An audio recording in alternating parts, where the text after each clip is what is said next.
Well, very good evening, everyone. Great to see you all here. I hope you're managing to stay awake. Although I'm sure there's something about the excitement of Christmas Eve that probably keeps us all on a high and going, right? Now, I've called this talk A Shocking Christmas. And it's unfortunate that I need to start with some shocking news. Earlier this week, I returned home to find all the doors and windows open and the contents inside gone. Yes, someone had opened all the doors and windows in my advent calendar and stolen all the chocolates. The old joke story is the best, aren't they? Right. No, really. Thankfully, that shocking, awful event didn't actually happen. And I dearly hope that none of your Christmases remain similarly incident-free. Because no one wants or enjoys a shock at Christmas, do they?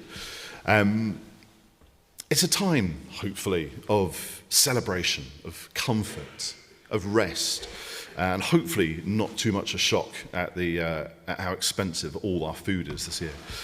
And at this time, I always think the Christmas story, the nativity story, always comes as a very kind of welcoming, comforting, shock-free story, doesn't it? There is something warming and reassuring about this image of Mary and Joseph and the infant Jesus together with the shepherds and the wise men, the star, the all-important ox, ass, sheep and camels. And this vision of the nativity, I think it's one which we are all familiar with. It's been shaped into this sort of pleasant narrative over the years. And through the words of well-known carols and child-friendly stories and nativity plays. And, you don't expect to be shocked or surprised by any of this at Christmas, do you? Now, I imagine some of you at this point are probably saying, oh, of course, Tim's now actually about to tell us that actually the birth of Jesus was quite shocking. Well, no, not really. Because actually the birth of Jesus shouldn't have come as a shock to anyone. The birth of Jesus was something that had been expected for centuries. There's a reason we have lots of Old Testament as well as New Testament readings at Christmas services. Because the Old Testament was full of prophecies and about the birth of Jesus. One we heard earlier from Isaiah is just one example of that. It says, a root will come up from the stump of Jesse, and from his roots a branch will bear fruit. And that line is talking about Jesus. Jesus, who is a descendant of King David, the son of Jesse. Other prophecies told of the Saviour being born in Bethlehem and loads of others like that. And the Jewish people knew all of these prophecies. They knew that a Saviour would be coming at some point. It was expected. But what they didn't expect was perhaps the manner in which the Saviour arrived. They were expecting a mighty Saviour, a king who would lead them to freedom and victory. And what did they get? Tiny baby. Now, as I said, the narrative of the birth of Jesus is one which is familiar to all of us. I think all of us here could probably retell it in some shape or form quite easily. And much of that will be what we know from the Bible, and other parts of it may be influenced, as I said, by what we sing and what we hear each Christmas time. But the words which also tell us something about the nature of Christ and his arrival can be found in some of these carols. And they really look at the genuine shock, I think, that accompanied it and Jesus' life on earth. There are 6 verses in the carol which we just sang while shepherds watched their flocks by night. And it basically tells the story of the shepherd's encounter with the angel of the Lord on that night when Jesus was born. And the second verse in particular always stands out to me because it speaks of the fear that these shepherds would surely have been experiencing at this shocking and incredible event unfolding before them. This mighty dread that seized their troubled mind. But fear not, says the angel. Do not be afraid. And with good reason.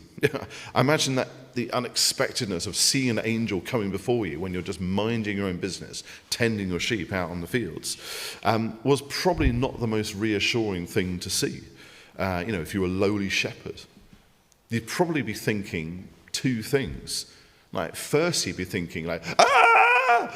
And secondly, you'd probably be thinking, I'm going to die now.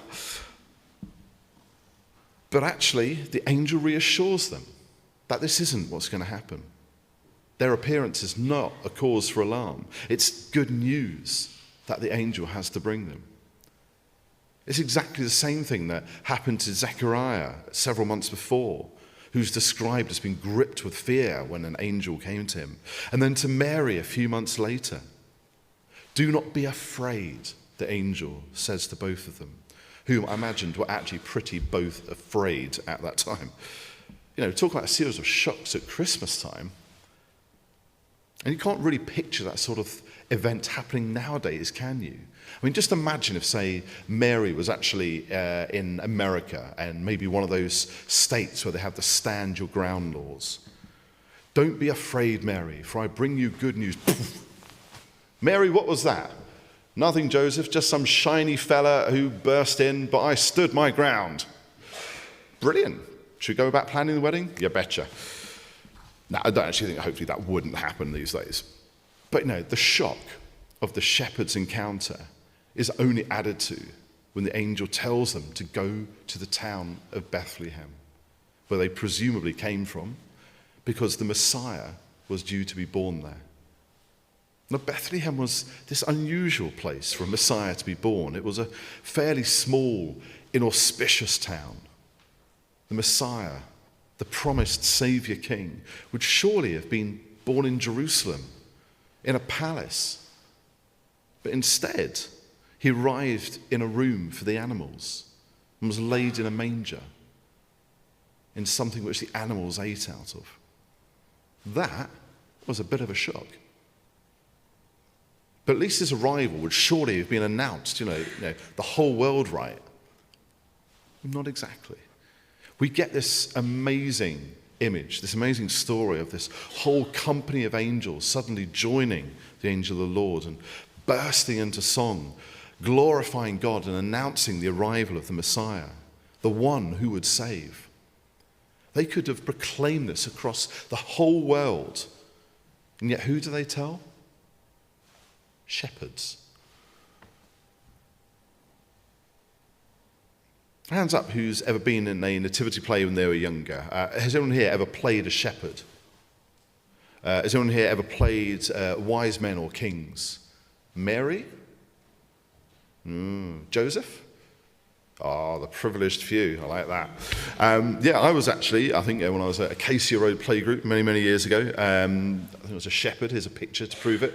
I think I'm just to the right of Mary, clearly distracted by the king, or one of the wise men, rather than the baby Jesus in front of me. And I think that's what I really noticed, is looking at that image, the angels on one side stood up, there's a wise man or king stood up, all the shepherds sat subserviently on the floor. The most important person we all seem to be looking at is this wise man.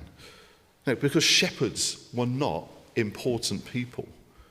In fact, to be a shepherd really meant that you weren't doing very well in life.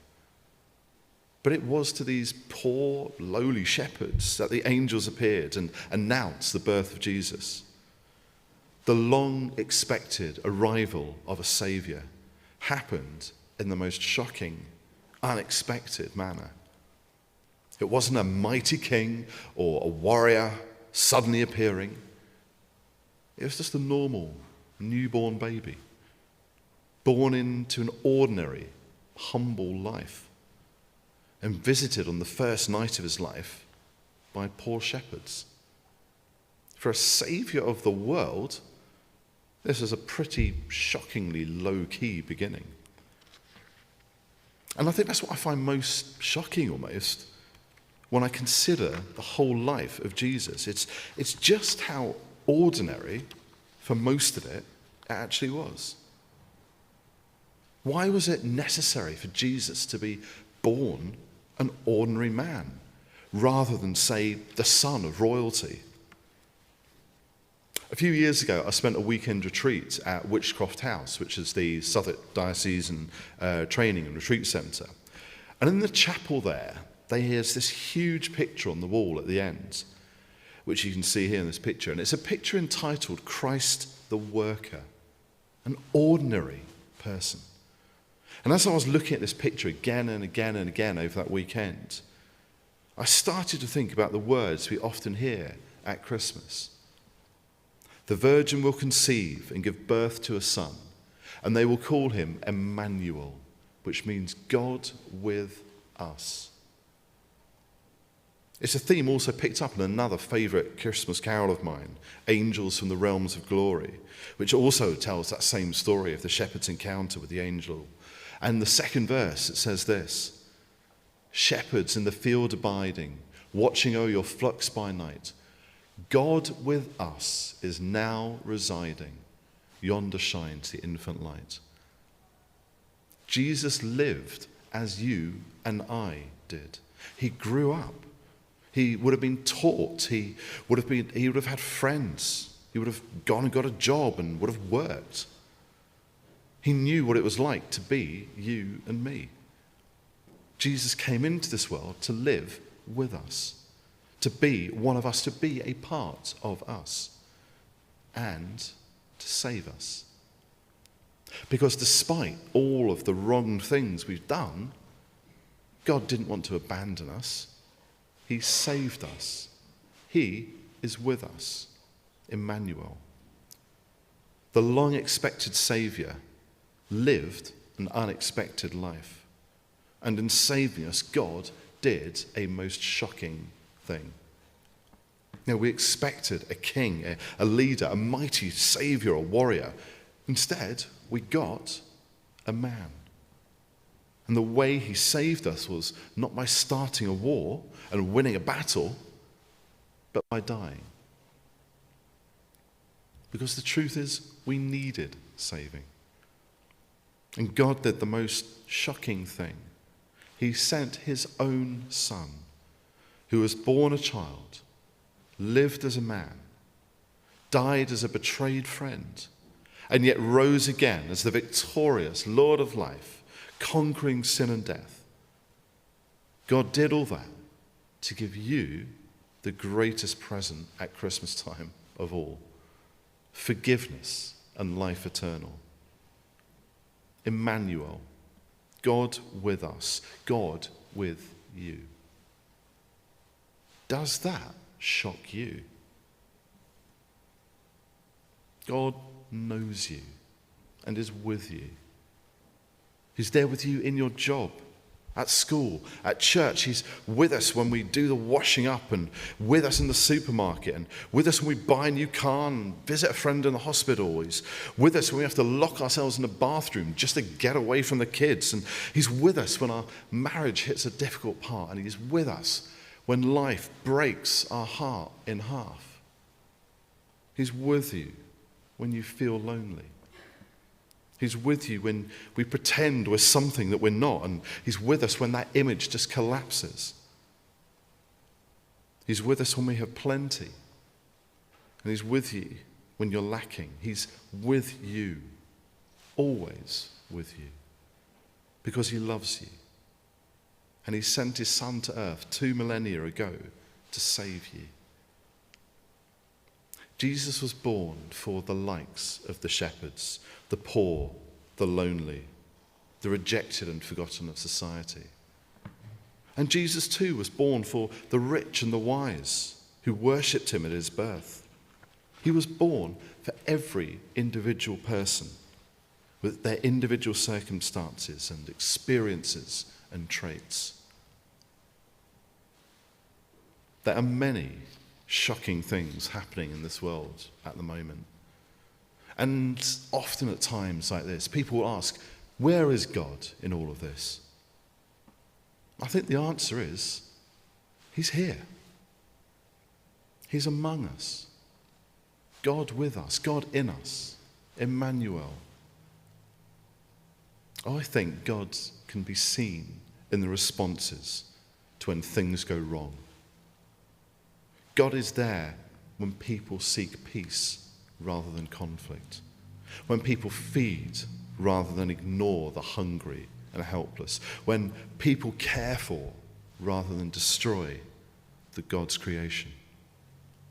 And sometimes those responses can powerfully shock those who don't think it matters that God sent his Son to be born into this world as our Saviour. This Christmas, may you be overjoyed by the unexpected gift that God has given you. But perhaps will you also see how you could respond? Would you be willing to shock even yourself by what you might do to bring God's love to a world desperately in need? Amen.